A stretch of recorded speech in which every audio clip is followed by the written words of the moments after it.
नमस्कार। ये आकाशवाणी शिमला है। अब आप प्रभा शर्मा से प्रादेशिक समाचार सुनिए। प्रदेश सरकार वन विभाग में 2061 वन मित्रों की नियुक्ति करेगी।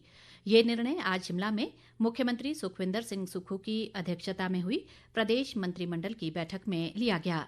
मंत्रिमंडल ने वन मित्रों की भर्ती के लिए 10 अंकों के व्यक्तिगत साक्षात्कार की शर्त को समाप्त करने का भी निर्णय लिया।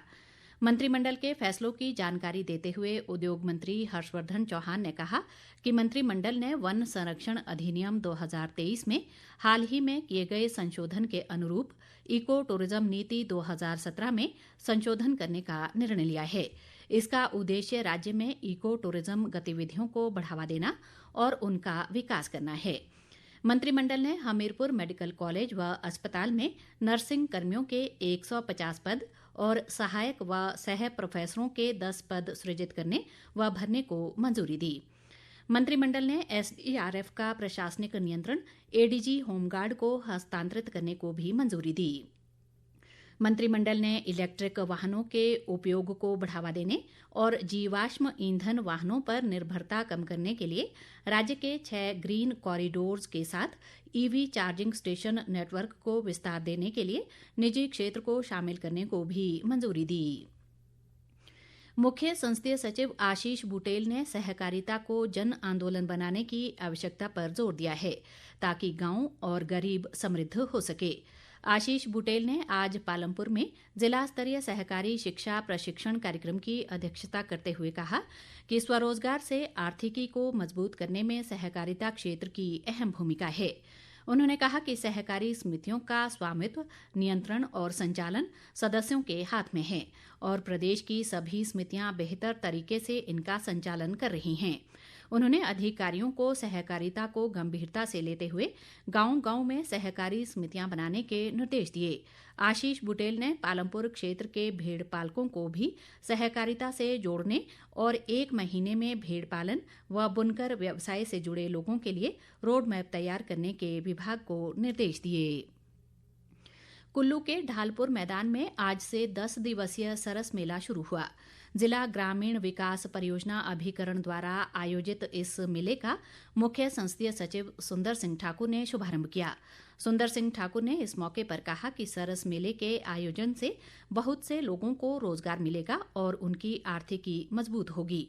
मुख्य संसदीय सचिव ने भविष्य में ढालपुर की मुख्य सड़क के यातायात को हर रोज शाम के समय सर्कुलर रोड से चलाने और मुख्य सड़क को माल रोड के रूप में विकसित करने की घोषणा की ताकि यहां पर स्वयं सहायता समूह अपने उत्पादों को बेच सकें। सरस मेले में देश के विभिन्न राज्यों के हस्तशिल्प उत्पाद बिक्री के लिए रखे गए हैं।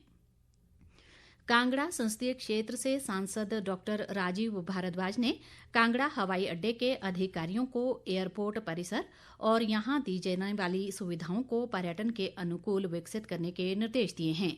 कांगड़ा एयरपोर्ट को यूजर फ्रेंडली बनाने और यात्रियों की सुविधा के लिए व्यवस्थाओं को सुगम करने के लिए आज आयोजित एक बैठक की अध्यक्षता करते हुए उन्होंने कहा कि एयरपोर्ट की सुरक्षा महत्वपूर्ण पहलू है।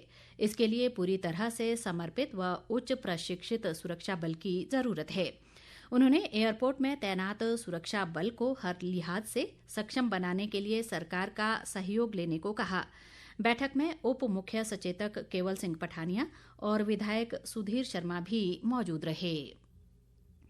मंडी के उपायुक्त अपूर्व देवगन ने कहा है कि जिला में वन संरक्षण के तहत लंबित मामलों की रणनीति बनाकर निपटारा किया जाएगा। एफसीए के तहत लंबित मामलों की समीक्षा करते हुए उन्होंने कहा कि समय पर एफसीए की मंजूरी न मिलने के कारण विकास परियोजनाओं में अक्सर देर हो जाती है। उन्होंने कहा कि मंडी वन वृत्त में पर्यावरण मंजूरी के लिए कुल 260 मामले लंबित हैं।